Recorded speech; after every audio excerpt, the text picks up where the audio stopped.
Yo, what is up, guys? It's your boy Snow here, bringing you August 12th's weekly reset. Gonna be going all over the place, looking at the vendors, seeing what they have good, going over, the stats and whether I think you should buy it or just leave it alone. But the first thing I want to do is make a little public statement. Um, I really want to point this out. If you are a fellow YouTuber and you have anything, any subscriber count from 1 subscriber to 1,000 subscribers, to, I mean, 1 million subscribers. It doesn't. If you're a fellow YouTuber, do not spam other YouTubers to check out your channel. Don't do it. It's just, first of all, it's disrespectful. If your channel is that good, the YouTubers that you want to get attention and stuff like that, they will see your videos, they will see your channel, and they will subscribe if they like the content. Don't go looking for subscribers. I don't do it. Other YouTubers don't do it. There's no reason why you should do it. And the reason why I'm saying that is because I was at work today and I got a message on my PlayStation. I was like, what the heck? Like, I knew my PlayStation was off, and not only that, my profile, I'm offline according to, like, I have my profile status offline right now. And it's offline for the most part all the time. I got this message from Frankie November that says, "Hi, I am a young YouTuber and owner of a competitive team called Mill. I was wondering if you could take the time to go watch my YouTube content, and if you like any of it, to subscribe. This would help me out a lot and to grow as an organization and as a YouTube channel." There's the link. Just click the message and it will take you to my channel called Frankie November. Thank you for taking the time to read this and buy. Also, my Twitter is at SwankNovember. I put LOL. If I had a penny for every one of these messages, I could buy Activision. There's other ways to grow without spamming people. And it's true. There is 10 times other ways to grow. There's subreddits you could put your videos on.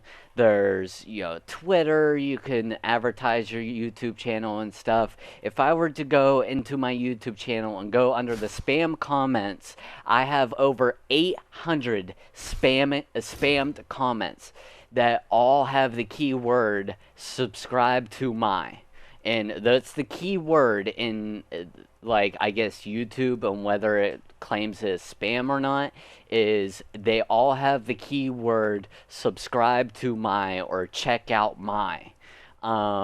So it just stop spamming it. But anyways, I'll make a different video over it, but I want to get on to this weekly reset. So here at the special equipment vendor, we got the Historian, as always.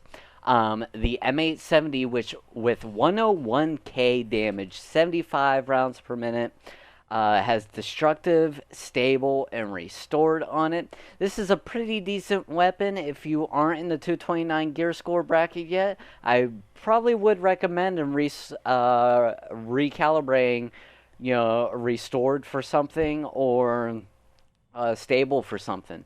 Then you got the tactical MK16. It has, a 9k damage for me.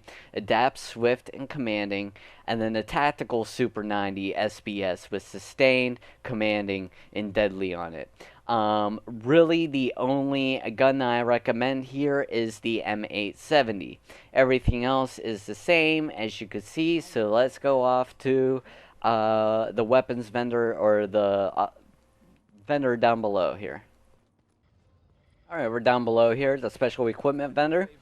He's got the Historian, as always, prepared, intense, and harmful. Then we got M86 Magnum with expert and destructive.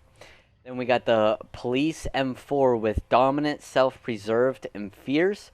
This would be a good weapon. I would recommend buying this if you're not in the 229 gear score, and re-rolling the dominant for something else, maybe a deadly or brutal.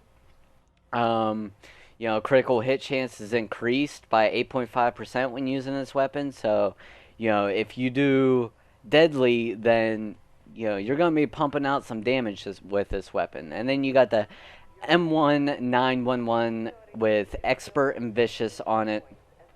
The first wave X45s are still the better pistol.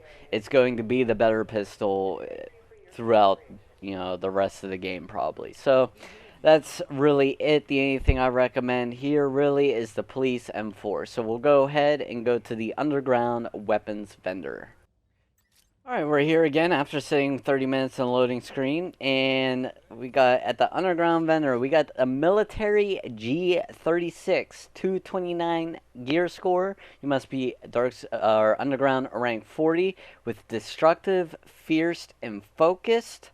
Really, I do not recommend this weapon just for the fact that it has fierce and focused. Fierce is a skill build talent, and focused is basically useless because the weapon damage is only increased by 14% when none of your skills are on cooldown. Well, if you play heroic, 9 times out of 10 your skills are going to be on cooldown, at least one of them. So, it's basically a useless weapon. Yeah, then you got the surplus SVD. Gear score 204. You must be underground rank 20 with 25k damage with Providence, Sustained, and Decisive. I don't recommend this one either. Then you got the military G36 182 with Self-Preserved, Sustained, and Focused. G36 Enhanced 163 gear score with Accurate, Brutal, and Focused. Then you got the blind knee pads, 268 gear score, and the Firecrest knee pads, 268 gear score. I don't recommend anything here. Honestly, I think the AK-47s are a better assault rifle than the G36s, in my opinion. This one only has plus 19% enemy armor damage and only deals 9k damage. So I really, really would stay away from this. To be honest, I'd stay away from all assault rifles and I'd start using LMGs. I said last week that I was going to do a video on LMGs, and that video is still coming. I just haven't had the time to put it together and get all the statistics and everything together to make the video. But that is coming out here this week for sure. I will be making that video this week. So now we'll go to the Dark Zone vendor and the Dark Zone weapons vendor, see what he has, and then we'll wrap things up. Alright, we're here at DZ03, checking out the Dark Zone weapons vendor, see what he's got. So, it looks like we got a Officer's M9A1 blueprint. 182 gear score, must be DZ rank 40 with Expert, Vicious, and 7k damage. Custom M44 with, I think this is the same as last week. But they have a 229 vector now. Okay, so we got a 229 vector, must be Dark Zone rank 90, with stable, fierce, and deadly. Not really worth it. Then we got a custom M870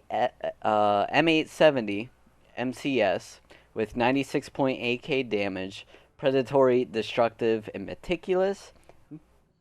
Not worth it either, honestly. Then we have the military M60 E4 with, you must be Dark Zone rank 80, gear score 204, with balanced, restored, and accurate. Not really worth it, to be honest. None of this stuff is worth it. Then you got the Valkyrie blueprint. Okay.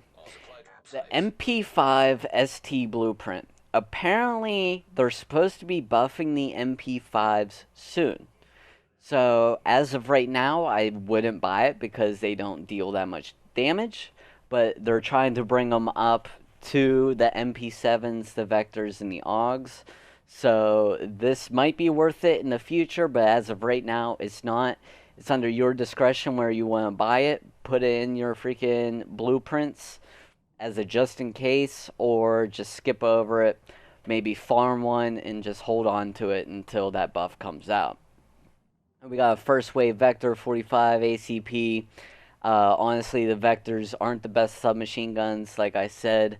Honestly, I think the T821s and the MP7s are the best submachine guns. Like, my T821 has 11.3k damage, 41% critical hit, has destructive, brutal, and deadly on it. This is more of a PvE gun, So, I mean, this gun is absolutely amazing. I love it. It's just, I absolutely love it.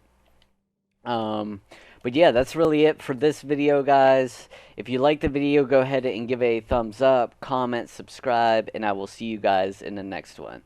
Peace out.